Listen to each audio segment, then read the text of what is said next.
Hey everybody, how's it going?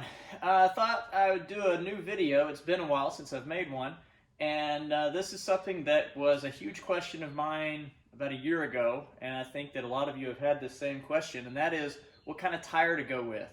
I've got some other videos. Maybe I'll try to post them somewhere in here close, maybe tack them onto the end of this video of different tire sizes and that kind of stuff. Guys, here we go. All right guys, here we go with another comparison. We are putting a set of tires on Sully's airplane, Piper Pacer here. He had these on there, which are 600 by 6s. Of course, I already had 800s, so you can see the difference there in size. Then we've got the Goodyears, Goodyear 26s. And then you go up to the Alaska Bush 26. It is bigger than the Goodyear 26. And then, of course, you've got the 31 versus the 26. I guess the only two tires we're missing here are the 850s, which would go between the 800 and the Goodyear, and the Bush 29, which would go between the 26 and the 31, of course. But there is a good comparison of your tires. Go. All right, guys, so we've got a measurement here for each one of the tires. This one is 17 inches. That's the 600. This is the 800. It is 18.5 inches. Goodyear 26, which is actually on the airplane, so it'll be squatted, but it's measuring at 23.5 inches. Alaska Bush 26, not on a plane or aired up or anything, exactly 26.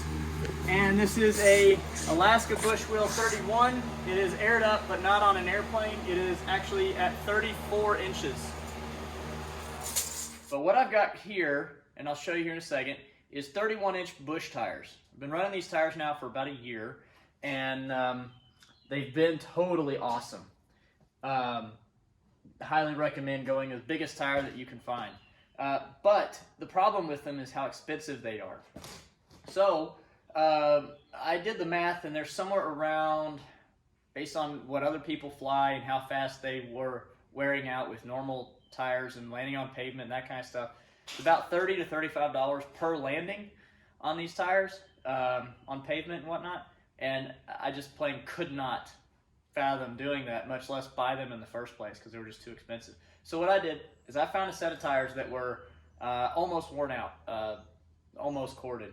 And I did, the way I prepped them is I did not sand them down. I figured that was, they were already sanded down basically by landing on pavement and whatnot. So all I did is I wiped them down real good with acetone. That seemed to get them a little sticky. The original first time I did tape them off on where I wanted the tread to go, which was a great idea. And then I bought from Advanced Auto Herculiner bed liner. And I had heard from other people that it worked. I had no idea. I just thought I'd try it because it was the cheapest way to do it. I got that for $95, including tax and everything here. And went to town. The first time I tried it was just a couple, like 6 or so really thin coats, and even with grass landings, it wore off. So that was not a good way to do it. So I'm going to show you how I did it. And again, it has lasted me a year. I've only exclusively landed on grass with the exception of 3 pavement landings.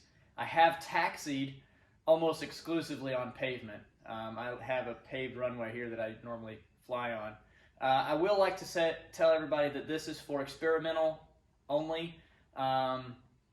It is not certified for any certified aircraft, and Bush Wheel has heard of this, the company, and but they do not necessarily recommend this. There are problems with balance and that kind of stuff.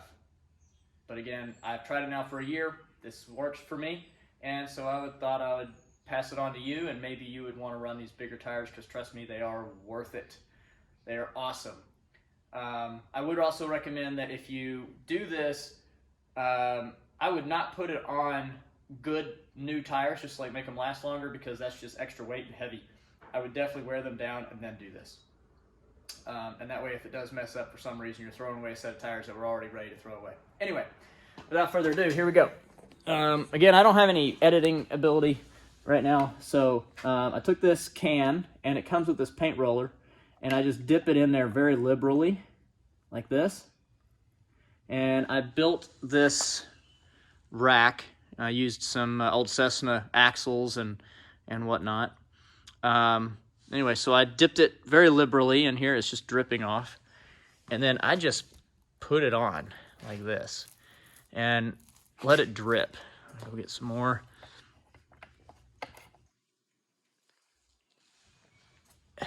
It's a mess, so make sure you have plastic. And watch, it's just dripping down the tire. And then as it dries, I rotate the tire to keep it as good as possible. You can see where I landed on some pavement where it wore out there on the inside edge. But that's how I'm putting it on there. I just kind of spread it around with this, but I'm trying to keep it as thick as possible. Last time I did this was 2 coats, and again, lasted me almost a year. So anyway, that's what I got, and hopefully it will kind of ease some of the burden of the price and the longevity of how long they last. If you are exclusively on pavement, I still wouldn't recommend it. If you can land on grass between taxiways, get permission to land on private strips, any of those kind of things. Works for me, maybe it'll work for you. I do not take responsibility for anyone else that tries this. I'm not telling you that this is the way to go. It just works for me, and I thought if you want to try it on your own time and your own risk, go for it.